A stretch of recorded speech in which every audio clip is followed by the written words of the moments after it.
మగవారి గురించి, వారి గొప్పతనాన్ని గురించి, అంటే తండ్రి గురించి ఆడవారే చాలా బాగా చెప్తున్నారు.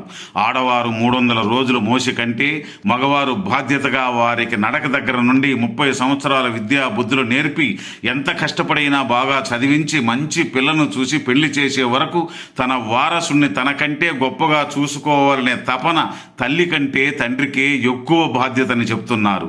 ఇది నిజం. ఎందుకంటే తల్లి ప్రేమ వేరు, తండ్రి ఆశయం వేరు. తల్లికి కష్టం వస్తే కన్నీళ్లు పెట్టుకుంటుంది, కానీ తండ్రికి కష్టం వస్తే తన గుండెల్లోనే దాచుకుని ఎవ్వరికీ తెలియకుండా తనలోనే దాచుకుంటారు. తల్లి పిండాన్ని 9 నెలలు తన కడుపులో కాపాడుతుంది, కానీ తన పేదరికాన్ని, బాధను తండ్రి అవి తీరే వరకు తన కడుపులోనే దాచుకుంటాడు. ఎవరు గొప్ప అంటే ఇద్దరూ సమానమే, కానీ తండ్రికి కొంచెం అదనపు బాధ్యతలు ఎక్కువని వారే చెప్తున్నారు. ఇది ఒక గొప్ప మార్పే కదా. సంతోషించి గుర్తింపుకి మిత్రమా.